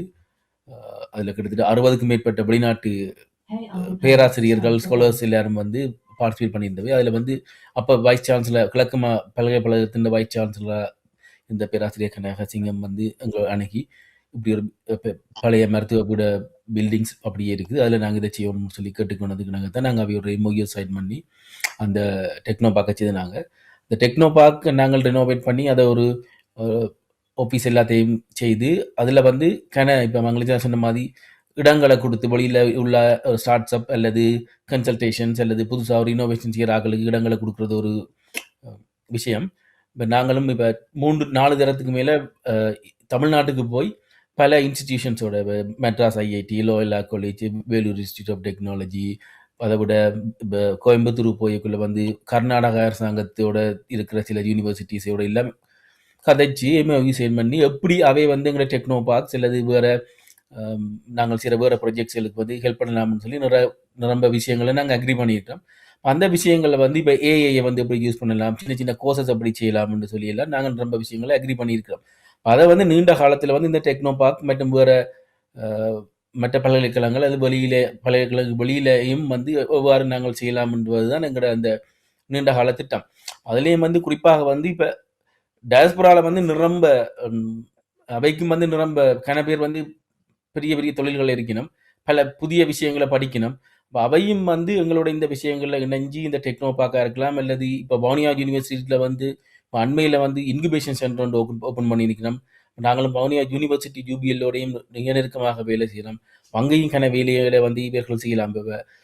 அங்கே வந்து இப்போ வந்து அறிவு ரீதியாக, ஆராய்ச்சி ரீதியாக, தொழில்நுட்ப ரீதியாக வந்து வடக்கு கிழக்கில் வந்து இங்கே உள்ள யூத், அதாவது இந்த டயஸ்போரா இளம் சமுதாயம் வந்து வேலை செய்யறதுக்கு வந்து நிரம்ப வசதிகள், ஆப்பர்ச்சுனிட்டிகள் இருக்கு. அது அப்படி அவை வேலை செய்யல வந்து அது அவை அங்க உள்ள மக்களுக்கும் அங்க உள்ள வளர்ச்சிக்கும் உதவுறது மட்டும் இல்லை, இந்தியாவில் உள்ள அவைக்கும் வந்து ஒரு தங்களோட ஆய்வுகளுக்கு அங்க உள்ள இடங்களை வந்து பயன்படுத்தலாம், டேட்டாவை எடுக்கலாம். அப்ப அது ரெண்டு பக்கம் அதுல வந்து ஒரு பெனிஃபிட் இருக்கு. அப்ப இந்த எங்களை இப்ப நாங்கள் வந்து அதுக்கு தயாரா இருக்கிறோம். வந்து அவை வந்து நாங்கள் பல்கலைக்கழகங்களோட வந்து தேவைன்னு நினைச்சு விடலாம், நாங்கள் செய்யற ஆய்வுகள்ல வந்து அவர்கள் பங்கெடுக்கலாம். அப்படி பல விஷயங்களை வந்து அவை செய்யலாம். நல்லது. மிக முக்கியமான ஒரு பரந்த ஒரு அறிவியல் சார்ந்த அறிவு தளத்தில் இருந்து கொண்டு ஒரு தமிழ் சமூகத்தை நடத்துகின்ற அல்லது தமிழ் சமூகத்தினுடைய மேம்பாட்டை நோக்கி நகர்கின்ற ஒரு முக்கியமான பணியை இந்த கேட் இன்ஸ்டிடியூட் அதோடு சேர்ந்து பிரித்தானிய தமிழர் வர்த்தக சம்மேளனமும் மிக முக்கியமாக ஒரு பொருளாதார ரீதியான வலுவை கொடுத்து நகர்த்தி கொண்டிருப்பது ஒரு பெரும் எங்களுடைய சமூகத்துக்குரிய ஒரு நம்பிக்கையின் ஒளியை காட்டுவதாகவே நான் பார்க்கிறேன். மிக முக்கியமாக அந்த ஆய்வு கல்வி என்ற அந்த தளத்தில் நின்று கொண்டு ஒரு சமூகத்தினுடைய நிலைப்பாடுகளை நாங்கள் பதிவாக்க பண்ணுவது, அதற்கூடாக பல விடயங்களை நோக்கி உலக தரத்துக்கு அதை நகர்த்தி கொண்டு போவது. இந்த நேரத்தில் அந்த ஆய்வு ரீதியான விடயங்கள் என்ற வகையில் எந்தெந்த ஏரியாக்களை, எந்தெந்த பகுதிகளை நீங்கள் அதை நோக்கமாக கொண்டு பார்க்கிறீர்கள்? உங்களுடைய இன்ஸ்டிடியூஷன் ஆகிலும் சரி, அல்லது இந்த உங்களுடைய திட்டங்களுக்கு கூடாக எந்தெந்த ஏரியா கவனத்தில் கொள்ளப்படுகின்றது? இப்போ ஆய்வு கண்டேக்க பல விதமான ஆய்வுகள் இருக்குது. இப்போ நாங்கள் ரீசன்ட்லி ஒரு ஆய்வு செய்து கொண்டிருக்கிறோம் கிழக்கு மாகாணத்தில். அதாவது சிறு கைத்தொழில்கள், அதாவது எஸ்எம்இ என்ற சிறு மீடியம் சின்ன அப்படியான தொழில்கள் வந்து கிழக்கு மாகாணத்தில் இத்தனை பேர் அந்த தொழில்களை செய்யணும், என்னென்ன தொழில்கள் செய்யணும். ஏனென்றால் எங்களுக்கு அந்த டேட்டா இல்லாமல் நாங்கள் எதுவுமே செய்ய முடியாது. இப்போ உதாரணத்துக்கு கைத்தொழில்கள், சிறு கைத்தொழில்கள்னு சொல்லிடணும் அங்கே 5 பேர் இருக்கணும், 10 பேர் இருக்கணும். அப்போ நாங்கள் வந்து அதை வந்து அங்குள்ள அரசாங்க திணைக்களங்களோட இருந்து அவர் எல்லாரும் ரிஜிஸ்டர் பண்ணியும் இருக்க மாட்டோம். அதாவது அரசாங்கத்தில் வந்து ரிஜிஸ்டர் பண்ணி இருக்க மாட்டோம். வீடுகளில் இருந்து சிறு சிறு தொழில்கள் செய்கிற ஆட்களாக இருக்கலாம், இல்லை சின்ன சின்ன சந்தைகளில் தொழில் செய்கிற இருக்கலாம். சில பேர் வந்து வெளிநாடுகள் கூட அனுப்புகிற சில தொழில்கள் ஆய்வுகள் செய்யும். அப்போ நாங்கள் சிறு எஸ்எம்இ என்று சொல்லி ஒரு சிறு கைத்தொழில் செய்கிறது என்ற ஆய்வு வந்து இப்போ செய்து கொண்டிருக்கிறோம். செய்து கிட்டத்தட்ட முடியுது. அந்த விவரங்களை கலெக்ட் பண்ணி எத்தனை பேர் அதில் இருக்கணும், என்னென்ன தொழில் செய்யணும், அந்த பகுதியாக விரித்து. இப்போ உதாரணத்துக்கு பனை சார்ந்த இதுகள் எத்தனை பேர் செய்யணும், கடல் சார்ந்த இதுகள் எத்தனை பேர் செய்யணும், விவசாயம் சார்ந்த எத்தனை பேர் செய்யணும், மற்றது அதாவது துணி பேட்ரிக் அப்படியானது, இல்லாட்டி டெக்ஸ்டைல்ஸ் அப்படியான இப்படி என்ன எங்களுக்கு தெரியாது, இந்த டேட்டா தெரியாதபடியால் முதல் தரமாக கிழக்கு மாநிலத்தில் ஒரு ஆய்வை செய்கிறோம். அதே மாதிரி நாங்கள் வவுனியா யூனிவர்சிட்டியோட சேர்ந்த நாட்கள் வந்து நாங்கள் ஒரு ஆய்வு செய்த நாங்கள் வந்து டிஜிட்டல் அக்யூரசி, அதாவது எங்களுக்கு வந்து எங்களோட மக்கள் வந்து எவ்வளவு, அதாவது இந்த லேட்டஸ்ட் டெக்னாலஜியில் அட்வான்ஸாக இருக்கணும். எல்லாருக்கும் வந்து அதாவது ஐஃபோன் பாவிக்க தெரியுமா, இமெயில் பாவிக்க தெரியுமா, அதாவது வெப்சைட் பாவிக்க தெரியுமா. இப்போ எல்லா வந்து தொழில்கள் வந்து வெப்சைட் ஓரியன்ட் வந்து எல்லாரும் வந்து இது சார்ந்தான் இருக்கிறார்கள், எல்லாம் வந்து டெக்னாலஜி சார்ந்து இருக்கிறபடியா டெக்னாலஜி சார்ந்து இருக்கிறபடியால் என்ன உலகம் மாறிக்கொண்டு போயிருக்கிறபடியால் நாங்கள் அது கண்டு ஒரு ஆய்வும் செய்த நாங்கள் அதை வந்து முல்லைத்தீவு மாவட்டமும் இன்னும் 2 மாவட்டம் வந்து வவுனியா மாவட்டத்தில் அந்த ஆய்வு செய்த நாங்கள். அதில் வந்து விவரங்களை கலெக்ட் பண்ணாங்க, வீடு வீடாக போய். அதாவது பல்கலைக்கழக மாணவர்களும் சேர்ந்து அதில் பங்கு பெற்றிருந்தவர், பல்கலைக்கழக பேராசிரியர்களும் சேர்ந்து அந்த ஆய்வு ஒன்று செய்தாங்க. ஏன்னா அந்த ஆய்வும் எங்களுக்கு தேவை. அப்போ ஓகே, இப்போ முல்லைத்தீவில் இத்தனை பேருக்கு ஐஃபோன் பாவிக்க தெரியும், இமெயில் பாவிக்க தெரியும், இல்லாட்டி வெப்சைட் அவைகளுக்கு பார்த்து இப்போ ஏதாவது செய்ய தெரியுமா, அப்படியான விவரங்களை கலெக்ட் பண்ணாங்க. அந்த விவரங்களின் அடிப்படையில் அந்த தேவையை நாங்கள் வந்து நிவர்த்தி செய்யலாம். அதுக்கான அவைகளுக்கான தேவைகளை நிவர்த்தி செய்கிறது தான் இந்த பல்கலைக்கழகங்களை நாங்கள் வந்து கூடுதலாக அவர்கள் சேர்ந்து வேலை செய்கிறோம். அப்போ அதுக்கான சில அவர்கள் இந்த மாவட்டத்தில் இன்னென்ன தேவை இருக்குன்னு சொன்னால் அந்த மாவட்டத்துக்கான தேவையை பல்கலைக்கழக பல்கலைக்கழக மாணவர்களோடு சேர்ந்தோ பல்கலைக்கழக பேராசிரியர்கள் சேர்ந்து நாங்கள் அதை நிவர்த்தி செய்கிறதுக்கான வேலைத்திட்டங்களை செமினார்களோ இல்லாட்டி அவர்களுக்கு படிப்புக்கிற எஜுகேஷன் செய்கிறது இப்படியான ஏற்கனவே சிறு சிறு இப்படியான இதுகளை செய்து கொண்டிருக்கிறோம். உதாரணத்துக்கு அங்கே வந்து பேர் வந்து அதாவது தலைமைத்துவம் அதாவது போரால பாதிக்கப்பட்ட பெண்கள் தலைமைத்துவம் உள்ள பெண்கள் வந்து சிறு சிறு கைத்தொழில் அதாவது கூடுதலாக இந்த புழுக்கடியல் சத்துணவு அந்த மிளகாத்தூள் பேக்கிங். ஆனால் அந்த பேக்கிங் கூட அவர்களும் ஒவ்வொரு வித்தியாசமான பேக்கிங் அதை கூட வெளிநாடுகளுக்கு அனுப்ப முடியாதது இப்படியான பிரச்சனைகள் இருக்குது. அப்போ அதுகளை நாங்கள் எல்லாம் இந்த வவுனியா யூனிவர்சிட்டியில் வந்து ஒரு எக்ஸிபிஷன் மாதிரி வச்சு ஒரு 100-150 பெண்கள் வந்தவர்கள் அதாவது ஒன்றை இப்படி தொழில் செய்கிற ஆட்கள் வந்தவர்கள் அவர்களை சந்திக்க வேண்டிய பேக்கிங் எல்லாம் பார்த்தால் எல்லாருக்கும் அந்த பேக்கிங் வந்து ஒரே நிலையில இல்லை. சில பேர் வந்து நல்ல ஹை குவாலிட்டி அதாவது வெளிநாடுகளுக்கு அனுப்பக்கூடியது இருக்குது. அப்போ அவர்களுக்கு ட்ரைனிங் கொடுத்துனாங்க. அப்போ அதுக்கான தேடல் இந்த இந்த ஆய்வுகளுக்களால் இந்த தேடல் வருது.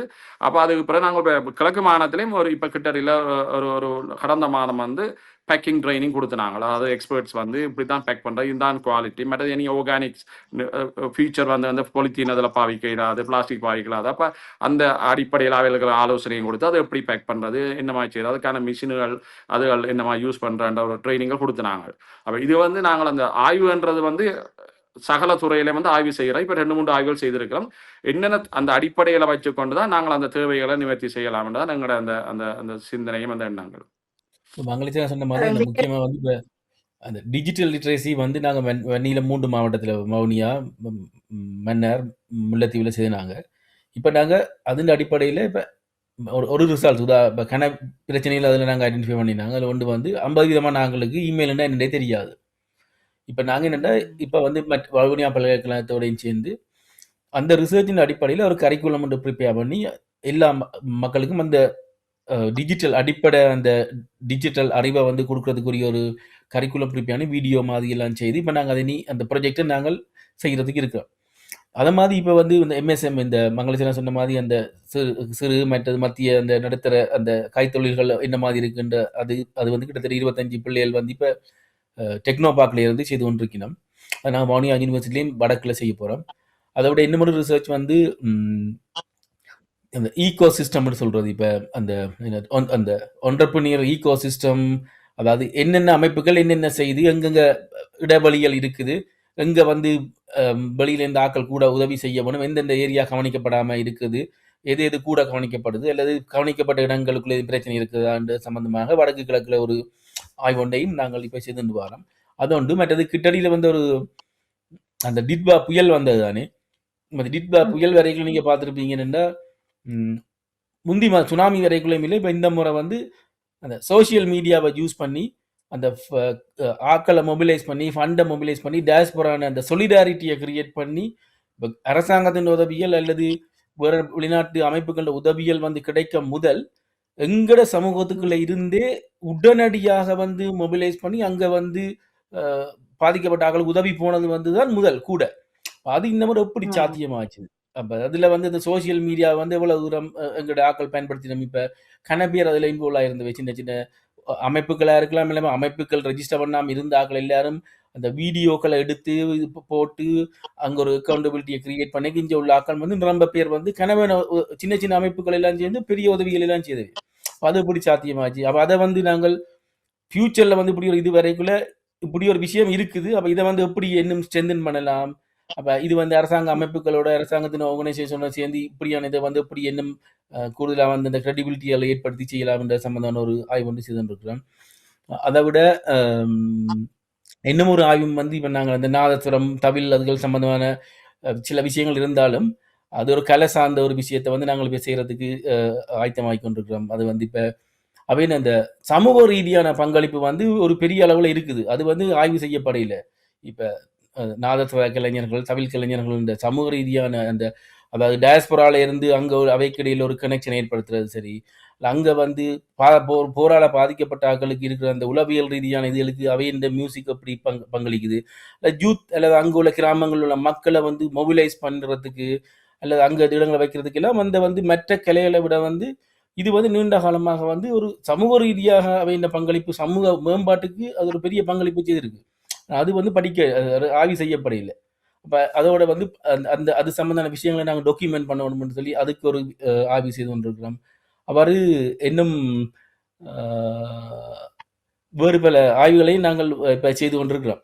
மிக கேட்கும் பொழுது அந்த ஒவ்வொரு சமூகத்தினுடைய ஒவ்வொரு அங்கங்களையும், ஈழத்து சமூகத்தினுடைய ஒவ்வொரு அங்கங்களையும், ஒவ்வொரு பகுதிகளையும் சமூகம் சார்ந்ததாக, கலை பண்பாடுகள் சார்ந்ததாக, பொருளாதார வளர்ச்சி சார்ந்ததாக, பொருளாதார வாழ்வியல் மேம்படுத்தல் சார்ந்ததான பல விடயங்களை இந்த கேட் இன்ஸ்டிடியூஷனுக்கு ஊடாக நீங்கள் ஆய்வு ரீதியான முனைப்புகளில் அதிகமாக ஈடுபட்டு கொண்டிருக்கின்றீர்கள் என்பதை நாங்கள் புலனாகின்றது. இந்த நேரத்தில் இந்த ஒரு லாப நோக்கமற்ற நிறுவனமாக கேட்ஸ் இன்ஸ்டிடியூட் இயங்கிக் கொண்டிருக்கின்றது என்பதை நான் அறிந்திருக்கிறேன். இந்த கூட லாப நோக்கமற்ற நிலையிலே இயங்கிக் கொண்டிருக்க இது பெரும் பரந்த ஒரு செயற்திட்டம். ஆய்வு என்பது பல விதமான நிபுணத்துவம் மிக்கவர்களை கொண்டு இயங்க வேண்டிய, சரியான தரவுகளை சேர்த்து கொள்ளக்கூடிய அறிவார்ந்த சமூகத்தோடு சேர்ந்து இயங்க வேண்டிய ஒரு தேவையின் நிமித்தம் நியமிக்கப்பட்டிருக்கின்ற செயற்திட்டங்கள் தான் உங்களுடையதாக இருக்கின்றதாகவே இந்த நிலையிலே இப்பொழுது தாயகமும் புலத்தையும் சேர்ந்ததான ஒரு இணைப்பு பாலத்தை உருவாக்குகின்ற ஒரு பொறிமுறையை கண்டுகொள்வதற்கான செயற்திட்டங்கள் பலதை நாங்கள் அவதானிக்கக்கூடியதாக இருக்கிறது. ஆகவே இந்த நல்லாட்சி அரசாங்கம் என்று இப்பொழுது சொல்லப்பட்டு கொண்டிருக்கின்ற இந்த அரசினுடைய ஆதரவு உங்களுடைய செயற்திட்டங்களுக்கு எப்படி இருக்கின்றது, அவர்களோடு அணுகுமுறை உங்களுக்கு எப்படி இருக்கின்றது, உதவிகள் எப்படி வழங்கப்படுகின்றது, செயற்திட்டங்களை விரைவாக நகர்த்துவதற்குரிய ஆதரவு எப்படி இருக்கின்றது என்பதை கொஞ்சம் பகிர்ந்து கொள்ள முடியும். அரசாங்கத்தின் ஆதரவு நாங்கள் இப்போ அரசாங்கத்தோட இப்போ நாங்கள் அரசாங்கத்தின் வடக்கு கிழக்கில் உள்ள அரசாங்கத்தின் ஆர்கனைசேஷன்ஸோட சேர்ந்து தான், குறிப்பாக யூனிவர்சிட்டிஸ் ஏதோ ஒரு வகையில் அரசாங்கத்தின் ஒரு அமைப்பு தான். அவையை நாங்கள் அவையோடு சேர்ந்து தான் வேலை செய்கிறோம். ஆனால் இதுவரை நாங்கள் இப்போ எந்த ஒரு முயற்சியையும் எந்த ஒரு வேலையும் இப்போ அரசாங்கத்தோட சேர்ந்து அந்த அந்த வேலையை செய்ய வேண்டிய ஒரு தேவை இவங்களுக்கு ஏற்படவும் இல்லை. அந்த ஒரு முயற்சியை நாங்கள் இன்னும் இதுவரை எடுக்கல. ஆனால் அரசாங்கத்தின் அமைப்புகள், அது கவர்னராக இருக்கலாம், யூனிவர்சிட்டிஸாக இருக்கலாம், அல்லது இண்டஸ்ட்ரியல் டெவலப்மெண்ட் போர்ட்ஸ் இருக்கணும், அவையோடு சேர்ந்து தான் நாங்கள் இப்போ ஆய்வுகளை செய்யக்குள்ள அல்லது ப்ரொஜெக்டுகளை செய்யக்குள்ள அதுவே இந்த ஒத்துழைப்பு எங்களுக்கு நிரம்ப இருக்குது. அதாவது நீங்கள் கேட்ட கேள்வியில் சென்ட்ரல் கவர்மெண்டோட நாங்கள் எந்த விதமான உதவியோட அவையோட எந்த மாதிரி தொடர்போடு நாங்கள் இதுவரை வைக்கல. தேவை ஏற்படி அந்த காலகட்டத்தில் நாங்கள் அந்த தேவைகளை உருவாக்கும். இப்போ நாங்கள் அதாவது கிரவுண்ட் லெவல், அதாவது அங்கே உள்ள மக்கள் அந்த நிலையில் உள்ள இடங்களில் வேலை செய்ய அங்கே உள்ள ஜிஎஸ், டிஎஸ், ஜிஏ அப்படியா நாட்கள் அங்கே உள்ள ஸ்தாபனங்கள், அங்கே உள்ள அமைப்புகளோடு சேர்ந்து எங்களுக்கு தேவையான வேலையை செய்கிறோம். அதில் முக்கியமாக இப்போ இவர் சொன்ன மாதிரி பல்கலைக்கழகங்களுமே இருக்குது. மற்ற அந்தந்த ஏரியா யாழ்ப்பாணம் ஒவ்வொரு மாவட்டத்தில் உள்ள அந்தந்த அமைப்புகள் கவர்னர்ஸோடையும் நாங்கள் யாழ்ப்பாணம் மாவட்ட கவர்னரோடையும் சந்தித்து கதைச்சிருக்கிறோம். ஜிஏ ஆக்களோட சந்தித்து பேசியிருக்கிறோம். அவர்களோட சேர்ந்து சில வேலை திட்டங்கள் செய்கிறோம். ஈவன் இந்த நாங்கள் எளியா சொன்ன அந்த எஸ்எம்இ அதுக்கான ஆய்வுகள் கூட அவர்களுக்கெல்லாம் அந்த விவரங்களை எடுத்துக்கொண்டிருக்கிறோம். ஏன்னா எங்களால் எடுக்க முடியாது, அவர்கள்ட்ட அந்த தரவுகள் இருக்குது. அதை எடுத்து அங்கே வர்த்தக சங்கங்களும் அப்படியான சில வெவ்வேறு அமைப்புகளும் இருக்குது. அவர்களுக்கு கூடாகவும் இந்த தரவுகள் இந்த இதுகளை எடுத்துக்கொண்டு செய்து கொண்டிருக்கிறோம். அவைகளை சேர்ந்து வேலை செய்கிறோம். அவைகளோட சேர்ந்து மற்றது இப்போ ரீசன்ட்லி நாங்கள் நாங்கள் செய்த வேலை திட்டங்கள் அடிப்படையில் அதாவது சில எங்கட நான் சொன்ன 100-150 பெண்கள் செய்கிற தொழில், அதாவது கைத்தொழில்கள் செய்கிறது. இப்போ உதாரணத்துக்கு ஒடியல் என்று சொன்னால், ஒடியல் மாவு என்று சொன்னால் அதை நாங்கள் வெளிநாடுக்கு அனுப்புகிறோன்னு சொன்னால் அதை நீங்கள் டெஸ்ட் பண்ணணும். அதில் எவ்வளோ உப்பு இருக்குது, அதில் என்ன நட்ஸ் இருக்குது, அப்படி அதாவது ஒவ்வொன்றுக்கும் ஒவ்வொரு டெஸ்டிங் செய்யணும். அது செய்கிறதுக்கு கொழும்புக்கு தான் கொண்டு போகணும். ஒரு டெஸ்டிங் செய்கிறதுக்கு 35,000 ரூபா சார்ஜ் பண்ணிவிடும். அப்போ அங்கே உள்ள ஒரு ஏழையால் அது முடியாது.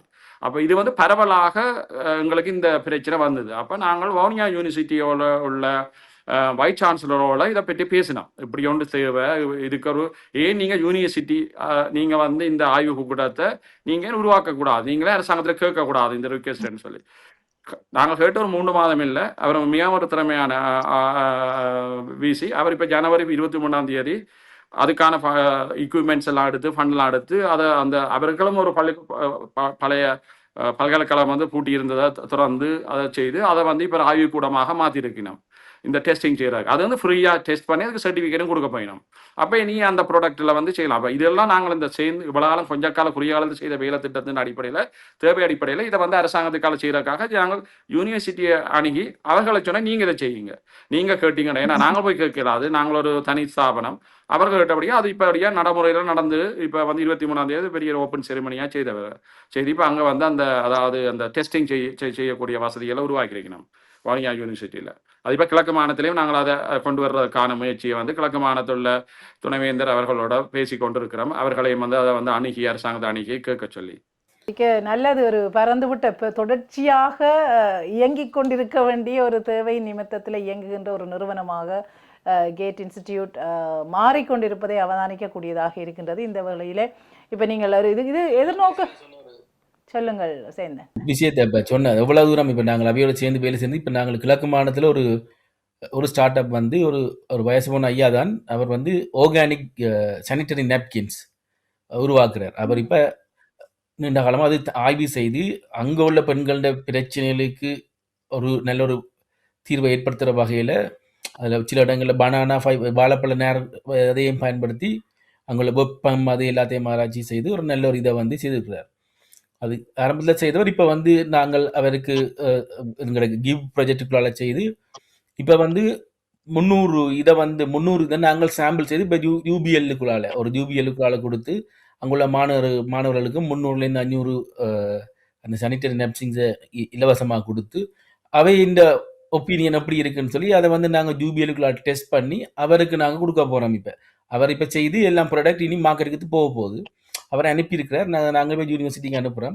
அவை அதை டெஸ்ட் பண்ணி பிள்ளைகளோட ஒப்பீனியன் எடுத்து இப்படி இந்த இது வந்து டெஸ்ட் பண்ணி இது டெஸ்டட் பை இதுன்னு சொல்லி கொடுக்க அவருக்கும் அது ஒரு உதவியாக இருக்கும் மார்க்கெட்டிங்குக்கு. அதுவும் அந்த யூனிவர்சிட்டியும் எங்களுக்கு அந்த விஷயத்தில் உதவி செய்யுது. அப்போ இப்படித்தான் அந்த அரசாங்கத்தின் அந்த கட்டமைப்புகள் வந்து நாங்கள் அவையோட சேர்ந்து வேலை செய்யலாம்.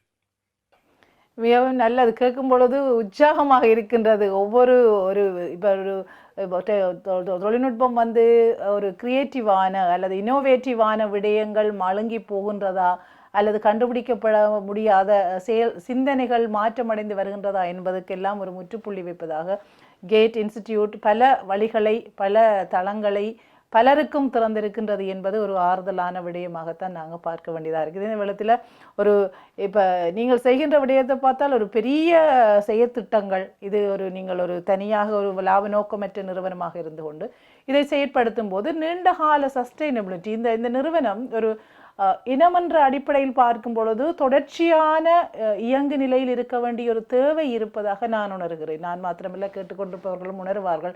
ஏனென்றால் ஆய்வு, அறிவியல், கல்வி சார்ந்து தொழில்நுட்பம் சார்ந்த இனத்தினுடைய மேம்பாடு தொடர்பாக சிந்திக்கின்ற ஒரு தளத்துக்கு இந்த கேட் இன்ஸ்டிடியூட் இருக்கின்றது. இதனுடைய சஸ்டைனபிலிட்டி, இது தொடர்ச்சியான இயங்கு நிலை என்னுடைய நம்பிக்கையை எப்படி நீங்கள் எங்களுக்கு தர போகிறீங்க? இது எப்படி நீங்கள் இது பெரிய ஒரு பொருளாதார செலவுகள் மத்தியில் நடக்க வேண்டிய ஒரு விஷயம். எப்படி இது நீண்ட காலத்துக்கு தாக்கு பிடிக்குமா, நீண்ட காலத்துக்கு செயற்படுமா, என்ன நம்பிக்கை எங்களுக்கு தர போகிறீங்க? நாங்கள் ஆரம்பத்தில் வந்து ஒரு மிக குறுகிய ஒரு ஆட்களோட ஒரு சப்போர்ட் எங்களோட நிற்கிற இப்போ மங்களேசன் உட்பட நண்பர்களோட ஒரு உதவியோடு தான், நிதி ரீதியான உதவியோடையும் அவையின் அறிவியல் ரீதியான உதவியோடையும் தான் நாங்கள் இதுவரை இந்த விஷயங்கள் எல்லாத்தையும் மிகப்பெரிய செலவு ஏற்பட்டிருக்கு. உண்மையில் கன விஷயங்களுக்கு சின்ன ஒரு ஆஃபீஸ் இருந்தாலும் அதுக்கு பெருமளவான பணம் தேவை. உண்மையில் அது அந்த உதவியோடு நாங்கள் இதுவரை செய்து கொண்டு வரோம். இதுவரை நாங்கள் வந்து இப்போ எங்களுக்கும் வந்து ஒன்றையுமே செய்யாமல் எதையுமே சாதிக்காமல் வந்து நாங்கள் ஒரு ஃபண்டை அப்ளை பண்ணுறதுக்கோ முடியாது, அல்லது வேறு வெளிநாட்டு அரசாங்கங்கள்கிட்ட போய் கேட்க இயலாது. அப்போ இதுவரை வந்து நாங்கள் எந்த ஒரு பணத்தையும் வந்து எவரிடமிருந்தும் வெற்றிக்கொள்ளையில் முழுக்க ஒரு மிக விரல் விட்டு எண்ணக்கூடிய தனிநபர்களோட பங்களிப்போடன் இதுவரை நாங்கள் இதை செய்து கொண்டு வரோம். ஆனால் இதுவரை நாங்கள் செய்த விடயங்களுக்கு மிகப்பெரிய ஒரு அங்கீகாரமும் மிகப்பெரிய வரவேற்பும் எங்களை இப்போ கூப்பிட்டு கதை வெளி கொழும்புல இருக்கிற தூதரங்கள் தாங்களாகவே அணுகி அந்த நாங்கள் செய்கிற ப்ரொஜெக்டுகள் சம்பந்தமாக விளக்கங்கள் கேட்டிருக்கணும். அதுக்கு தாங்கள் ஆதரவு தரலாம் என்று சொல்லியிருக்கிறோம். ஆனால் இதுவரை நாங்கள் அப்படியான இந்த ஒரு விஷயத்துக்கு நாங்கள் போகலை. பட் ஆனால் எதிர்காலத்தில் வந்து எல்லாருடைய ஆதரவையும் எடுத்துக்கொண்டு இதை ஒரு நீங்கள் சொன்ன அந்த சஸ்டைனபிலிட்டி வந்து முக்கியம். தொடர்ந்து வந்து நாங்கள் தொடர்ந்து இயங்க வேண்டும் என்றால் ஒரு பெரிய ஒரு ஆதரவு தேவை. அதான் இப்போ என்னென்னா இந்த கேட் அதாவது கேட் இன்ஸ்டிடியூட்ன்ற ஒரு அந்த அடிப்படையில் வந்து நாங்கள் எளியாக விளங்கப்படுத்தின மாதிரி இப்போ சில இன்வெஸ்ட்மெண்ட் ப்ராஜெக்டுகள் வரும் எங்களுக்கு வரையக்க ஒரு பெரிய அளவிலான சின்ன சின்ன சின்ன சின்ன சிறு தொழில்களில் இருந்து நாங்கள் இதையும் எதிர்பார்க்கக்கூடாது. ஆனால் பெரிய லெவலான ஒரு கோஆப்ரேட் லெவல், கம்பெனி லெவலில் சில லெவலில் வந்து சில இன்வெஸ்ட்மெண்ட் வரையக்க அது நாங்கள் அந்த அந்த அது சக்ஸஸாக வந்தால் ஒரு இன்வெஸ்டர் அண்ட் அந்த என்டர்பிரனர்ஸ் 2 பேரும் வந்து எல்லாம் முடிந்து ஒத்துழைத்து அந்த அந்த இன்வெஸ்ட்மெண்ட் ஸ்டார்ட் பண்ணி வந்தால் அவர்களிருந்து நாங்கள் ஒரு பெர்சன்டேஜ் வந்து நாங்கள் அந்த அந்த அந்த இன்வெஸ்ட்மெண்ட் அடிப்படையில் நாங்கள் அதில் வந்து ஒரு பெர்சன்டேஜை எங்களோட கேட்டுக்காக எடுப்போம். ஏன்னா எங்களோட அட்மின் எங்களோட எக்ஸ்பென்ஸ் அதுக்கான சில எடுப்போம். மற்ற சில சின்ன இன்வெஸ்ட்மெண்ட்களுக்கு சிறிய தொகையை வந்து அதாவது சில லோன் அடிப்படையில் திருப்பி பே பண்ணணும், சிறிய இன்ட்ரெஸ்டோட திருப்பி பே பண்ணணும் என்ற அடிப்படையிலேயும் சிலது செய்கிறோம். சிலது வந்து ஒரு 10%, சிலது 5% அந்த மாதிரியான. அப்போ தான் நாங்கள் வந்து சஸ்டெயினாக போகலாம் என்ற இதுலையும் பார்க்குறோம். மற்ற எங்களோட உண்மையான கொள்கை நாங்கள் இதில் இறங்கினேன்னு சொன்னால் பல பேரை கூடி கதைச்சு இதை செய்து வந்து நாங்கள் செய்யலாது. எங்கேயும் வந்து நாங்கள் வந்து ஒரு ரிசல்ட் ஓரியன்ட் பீப்புள். நாங்கள் எங்கே சக்ஸஸை காட்டுறோமோ அதுக்கு பிறகுதான் நாங்கள் மக்களை வந்து இணைத்துட்டு போகலாம். இங்கேயும் எல்லா தொழிலும் அப்படி தான். அப்போ நாங்கள் பார்த்தோம் எங்களோட குறிய நாங்கள் சில பேர் சேர்ந்து எங்களோட பணத்தை படி சிலது ஃபெயிலியரும் பெறோம். ஏன்னா நாங்கள் எங்களுக்கும் ஒரு முதல் கட்ட அடிப்படை இதில் சில தொழில்கள் வந்து பிழைக்கலாம், இல்லாட்டி சில இதுகள் வரும். அப்போ எங்களோட சொந்த இதை நாங்கள் எடுத்து செய்யுது இதை சக்ஸஸை காட்டணும்னா எங்களோட இது சில ப்ரொஜெக்டை நாங்கள் வந்து சக்ஸஸாக காட்டி இந்த கேட் இன்ஸ்டிடியூட் சக்ஸஸை வெளியில் கொண்டு வந்த பிறகு தான் மற்ற மக்கள் வந்து தானாக தேடி வரக்கூடிய ஒரு சூழ்நிலையை உருவாக்கணும்னு தான் எங்களோட கொள்கை. அந்த அடிப்படையில் நாங்கள் இதை தொடங்கி செய்கிறோம். ஆனால் நாங்கள் இப்போ செய்த சில இன்வெஸ்ட்மெண்ட் எல்லாம் ஒரு திருப்பி ரிட்டர்ன், அதாவது அவள் வந்து லோன் அடிப்படை ஒன்றும் இலவசமான எதுவுமே செய்ய இல்லை. கொடுக்குற இன்வெஸ்ட்மெண்ட் எல்லாம் ஒரு சிறு அந்த தொழில் அடிப்படையில் அவர்கள்ட்ட இருந்து சிலது வந்து இன்ட்ரெஸ்ட் ஃப்ரீ லோனும் கொடுக்குறோம். 1-2 சிறு இப்போ 1 லட்சமாக இருக்கலாம், 50,000 இருக்கலாம். அப்படி அந்த சின்ன தேவை அடிப்படையில் ஒரு மிஷின் வாங்குறால் அதை அவர்கள் திருப்பி பே பண்ணணும். ஆனால் சிலது வந்து ஒரு இன்ட்ரெஸ்ட் இதோட பே பண்ணணும், சிலது லாபத்திலேயும் பே பண்ணணும் என்று சொல்லி சில இதுகளையும் செய்கிறோம். இப்போ யூனிவர்சிட்டியில் கூட சில இன்வெஸ்ட்மெண்ட் செய்திருக்கிறோம். யாழ்ப்பாணம் யூனிவர்சிட்டியில் இன்வெஸ்ட்மெண்ட் செய்திருக்கிறோம், வவுனியா யூனிவர்சிட்டிலையும் இன்வெஸ்ட்மெண்ட் செய்திருக்கிறோம்.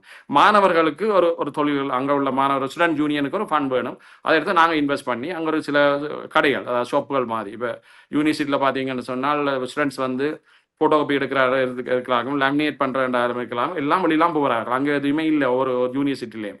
நாங்களும் இப்போ அவர்கள்ட்ட கேட்டு அங்கே நாங்கள் ஒரு ஷாப் மாதிரி இன்வெஸ்ட்மெண்ட் மாதிரி போட்டிருக்கிறோம். அப்போ அந்த காசும் திருப்பி தரணும். அதில் வர லாபத்தில் எங்களுக்கு ஒரு பகுதி, ஸ்டூடெண்ட் யூனியனுக்கு ஒரு பகுதி, மற்றது இப்போ பல்கலைக்கழகத்துக்கு ஒரு பகுதி என்ற மாதிரி. இப்போ யாழ்ப்பாண பல்கலைக்கழகத்தில் 3 ஷாப்ஸ் டிஃப்ரெண்டான ஷாப். ஒன்று கேன்டீன் மாதிரியும், அதாவது organic food, organic health food அதை வந்து மாணவர்களுக்கு கொடுக்கணும். இப்போ மஷ்ரூம் சூப், மஷ்ரூம் அப்படியான ஆர்கானிக் அது நாங்கள் ஓப்பன் செரிமனி செய்தாங்க. அதே மாதிரி வவுனியா யூனிவர்சிட்டியில் இதே மாதிரி சோனியூ ஷாப், ஸ்டேஷனரி ஷாப், இப்படி அவர்களோட தேவையின் அடிப்படையில் அப்போ அவர்கள் கேட்ட அடிப்படையில் நாங்கள் அதை அவர்களோட சில இன்வெஸ்ட்மெண்ட் செய்கிறோம். அது வந்து லோனோட எங்களுக்கு ஒரு சின்ன பெர்சன்டேஜும் வரும்.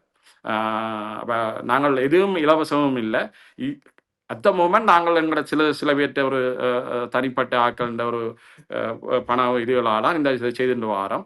ஆனால் வருங்காலங்களில் இன்னொரு 2 குறுகிய காலங்களில் நாங்கள் கோஆப்ரேட் லெவலில் பெரிய கம்பெனி பெரிய இன்வெஸ்ட்மெண்ட் கொண்டு வரதான் எங்களோட எண்ணங்களும் திட்டங்களும். அதை எடுத்து சிறு தொழில்களையும் நாங்கள் வளர்த்தெடுக்கணும், அவர்களையும் கைவிட முடியாதுன்றதான் எங்களோட இது. அதாவது வடக்கு கிழக்கு மலையை வந்து ஒரு இண்டஸ்ட்ரியல் சூனாக மாற்றணும், அது எக்கனாமிக்கலாக அந்த ஒரு பவர்ஃபுல்லான ஒரு ஸ்டேட்ஸாக வரணும்ன்றதான் எங்களோட அந்த நீண்ட தூர எண்ணம். அப்போ அந்த அடிப்படையில் நாங்கள் வேலை சென்று போகிறோம்.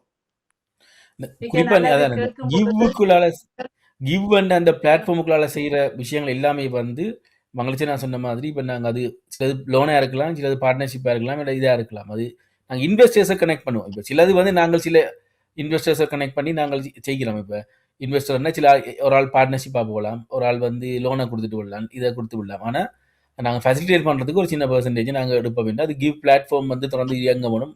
அது அந்த பிளாட்ஃபார்மை செய்கிறதுக்கு எங்களுக்கு கிட்டத்தட்ட 20,000 பவுண்ட்ஸுக்கு மேலே அந்த பிளாட்ஃபார்மை செய்கிறதுக்கு மட்டும் முடிஞ்சது. ஏன்னா அது நவீனமான ஒரு தொழில்நுட்பத்தோட செய்த விஷயம். அதுக்கு ரிசர்ச் செய்கிறதுக்கு மட்டும் எங்களுக்கு அந்தளவு முடிஞ்சது. இனி அதில் உள்ள ஸ்டாஃப் அப்படின்னு சொல்லிக்கான விஷயங்கள் இருக்குது. அப்போ அந்த சஸ்டைனபிலிட்டி வந்து அதுக்குள்ள அந்த ப்ராஜெக்டுடைய சஸ்டைனபிலிட்டியை நாங்கள் எப்படி செய்யலாம்னு சொல்லி பார்த்துருக்கோம். இதுவரை அந்த டெஸ்டிங் பைலட் இது முடிச்சிருக்கோம் 1 இயரில். அந்த பைலட்டுக்குள்ளால கிட்டத்தட்ட 8 ஸ்டார்ட் அப்புக்கு மேலே நாங்கள் செய்திருக்கோம். இனி வந்து அதை நாங்கள் முழுமையாக வடக்கு கிழக்கு மலையகம் வந்து எப்படி அதை பயன்படுத்தி கொள்ளலாம் என்றதை நாங்கள் இனி அதை முழுமையாக வந்து அதை திறந்து விட இருக்கிறோம்.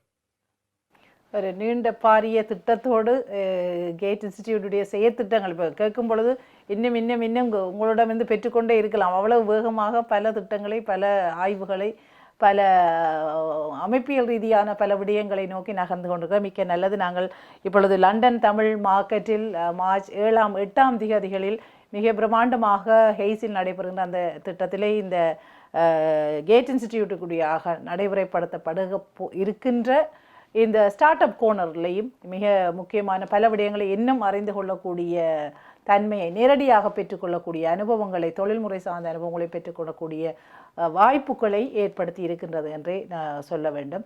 நிச்சயமாக நீங்கள் எல்லோரும் வர வேண்டும். பொதுவாக பெற்றோர்கள் எங்களுடைய குழந்தைகளுடைய அல்லது அடுத்த தலைமுறையினருடைய தொழில் முனைவு தொடர்பாக அவர்களுக்கு எடுக்கின்ற தயக்கம், அந்த தயக்கங்களை நிவர்த்தி செய்வதற்காக இப்படி ஒரு வெளி ஒன்று திறக்கப்பட்டிருக்கின்றது. அதுக்கு தமிழ் சமூகத்துக்கூடாக தமிழ் எல்லாருமே ஒன்றாக இருந்து பொருளாதார ரீதியாக எங்களை வளர்த்து கொள்வதற்கான செயற்திட்டங்களை எங்களுடைய ஆர்வம் உள்ளவர்கள் இதை ஏற்படுத்தி இருக்கிறார்கள். ஆகவே எங்களுடைய பிள்ளைகளுக்கான தளங்களை நீங்கள் அறிமுகம் செய்து அவர்களை நிச்சயமாக இந்த தளங்களுக்கு கொண்டு வர வேண்டும் என்பது என்னுடைய தாழ்மையான வேண்டுகோள். இருவருக்கும் மிக்க நன்றி. ஒரு பெரிய செயற்திட்டம் தொடர்பாக இன்று எங்களுடைய சமூகத்துக்கு மெய்வெளிக்கூடாக நாங்கள் இதை கொண்டு சேர்க்கிறோம் என்ற அந்த கடமை உணர்வோடு உங்களுக்கு எங்களுடைய நன்றியை தெரிவித்துக் கொள்கிறோம். மிக்க நன்றி இருவருக்கு. மெய்வெளிக்கும் எங்கள் நன்றி. ரஜிதா அவர்களுக்கும் சாம் பிரதீபன் அவர்களுக்கும் எங்கள் உளமார்ந்த நன்றிகள். உங்கள் சேவையும் நீங்களும் இணைந்து எங்களோடு சேர்ந்து வேலை செய்தால் தான் நாங்கள் எங்கள் மக்களின் இதுகளை வளர்த்தி கொண்டு போகலாம்ன்றது எங்களோட தாழ்மையான வேண்டுகோள். ஈவன் மீடியா துறையில் கூட எங்களுக்கு பல துறையில் எக்ஸ்பர்ட் உங்கள் தரவழியானாக்கள் அங்குள்ள பிள்ளைகளுக்கு அங்குள்ளவர்களுக்கு தேவை அடிப்படை இருக்கிறது. அதே உங்களோட நீங்கள் அந்த கிவி காலேஜ் இணைந்தீர்கள் என்று சொன்னால் அது கூட நீங்கள் உங்களோட எக்ஸ்பர்ட் அதில் பாவித்துக் கொள்ளலாம் என்றதையும் சொல்லிக்கொள்கிறேன்.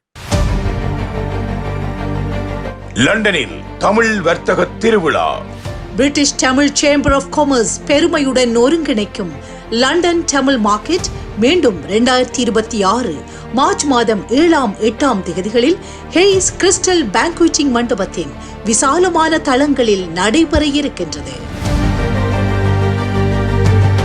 உங்கள் வர்த்தகத்தின் பிராண்ட் பேசப்பட வேண்டுமா? உங்கள் சேவைகள் மற்றும் வியாபார பொருட்கள் வாடிக்கையாளர்களை நேரடியாக சென்றடைய வேண்டுமா? இதோ தமிழ் வர்த்தக பெரும் சமூகம் ஒன்று கூடும் லண்டன் தமிழர் சந்தைக்கு வாருங்கள்.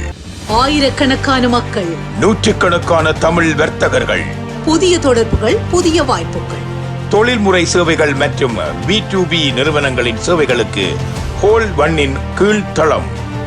பொருட்கள் விற்பனை மற்றும் பொதுமக்கள் சந்திப்பிற்கு ஹோல் 2 முதல் மாடி ஆயத்த நிலையில் காத்திருக்கின்றது. வர்த்தக நிறுவனங்கள் உங்கள் ஸ்டோல்களுக்கான முன்பதிவை ஏற்படுத்திக் கொள்ளுங்கள். லண்டன் தமிழர் சந்தை தமிழ் வர்த்தகத்தை உலகத்தரம் உயர்த்தலுக்கான எழுச்சி திட்டம். அனைவரும் வாருங்கள். நல்லது நேர்களே, இன்றைய சமூக வழி நிகழ்ச்சியிலே எங்களுடைய லண்டன் தமிழ் மார்க்கெட் தொடர்பாக, லண்டன் மார்க்கெட் தொடர்பாக மாத்திரமல்ல, அது தொடர்பாக நடைமுறைப்படுத்தப்பட இருக்கின்ற இந்த கேட் இன்ஸ்டிடியூட்டு கூடாக ஸ்டார்ட் அப் கோர்னர் என்ற விடயம் தொடர்பாக மிக விசாலமாக மிக விரிவான ஒரு விளக்கத்தை அவர்கள் தந்திருந்தார்கள். அந்த நிறுவனத்தினுடைய சிஇஓவாகவும் இருக்கின்ற, அதே நேரத்தில் அதனுடைய நிறுவனராகவும் இருக்கின்ற திரு மங்களேஷ் அவர்களோடு சேர்ந்து டாக்டர் சேந்தன் அவர்கள் இணைந்து கொண்டிருந்தார்கள். அவர்களுக்கு எங்களுடைய நன்றிகளை தெரிவித்துக் கொள்வோம். நிச்சயமாக உங்களுடைய ரஜிதா சாம் மங்களேஸ்வரா சொன்ன மாதிரி தான் எங்களுக்கு உங்களோட தேவை நிரம்ப இருக்குது. உண்மையில் இப்போ புலம்பெயர் சமூகத்தில் நடக்கிற பல விஷயங்களை மக்களுக்கு கொண்டு போகிறதுக்கும் அல்லது அந்த சில விஷயங்களை விளங்கப்படுத்துறதுக்கும் இருக்கிற ஒரே ஒரு ஊடகம் மெய்வழி தான். இப்போ ஆரம்ப காலங்களில் பல பல முயற்சிகள் இருந்தாலும் அதை நீங்கள் நடத்துகிற விதம் மிகவும் பாராட்டுதற்குரியது. அதை இப்போ இருக்கிற பல முயற்சிகள் மேற்கொள்ளப்பட்டிருந்தாலும் கடந்த காலங்களில் இப்போ அதை இலகுவான முறையில் நல்ல முறையில் நீங்கள் செய்கிறதுக்கு இருக்கிற ஒரு வழி இருக்கிறது எங்களுக்கு மகிழ்ச்சி. இது தொடர்ந்து வளர்ச்சி பெற வேண்டும் என்று எங்களுடைய வாழ்த்துக்கள். மிக நன்றி சேந்தன். உங்களுடைய நிச்சயமாக மக்களுக்கான ஒரு செயற்திட்டமாகத்தான் மெய்வெளியினுடைய பெரும் முயற்சி இருக்கின்றது. பெரும் பாரத்தை எங்களுடைய இனம் சார்ந்து நீங்கள் தூக்கி கொள்வது போல ஊடகம் சார்ந்து எங்களுடைய செய்திகளை அல்லது சரியானவற்றை மக்களுக்கு வழிநடத்த வேண்டிய ஒரு கடமை ஊடக அறத்தோடு சேர்ந்து செய்ய வேண்டிய ஒரு தேவை எங்களுக்கு இருக்கின்ற அந்த பட்சத்தில் தொடர்ச்சியான இயங்கு நிலையிலும் நாங்களும் மெய்வழியும் இயங்கிக் கொண்டிருக்கின்றது என்பதையும் இந்த நேரம் சேந்தன் கூறுகிற அந்த வார்த்தைகளுக்கு இணங்க நாங்கள் கூறிக்கொள்ள வேண்டியிருக்கின்றது. நிச்சயமாக எல்லோரும் வாருங்கள், உங்களுடைய ஆதரவை கொடுங்கள். லண்டன் தமிழ் மார்க்கெட்டில் நிச்சயமாக ஒரு பொருளாதார ரீதியான வளர்ச்சி அடைவதற்கான பல வழிகளை காணலாம், பல தொடர்புகளை சந்திக்கலாம், வாய்ப்புகள் வசதிகள் அத்தனையுமே அள்ளித்தருகின்ற ஒரு களமாக இதை உருவாக்கி இருக்கிறார்கள். கடந்த காலங்களில் நாங்கள் பெற்ற அனுபவங்களைப் போல புதிய அனுபவங்களை பெற்றுக்கொள்ள எல்லோரும் இணைந்து கொள்வீர்கள் என்ற நம்பிக்கையோடு லண்டன் மார்க்கெட்டில் உங்களை சந்திக்கலாம் என்ற நம்பிக்கையோடு உங்களிடமிருந்து இப்பொழுது விடை பெற்றுக் கொள்கின்றேன். நன்றி, வணக்கம்.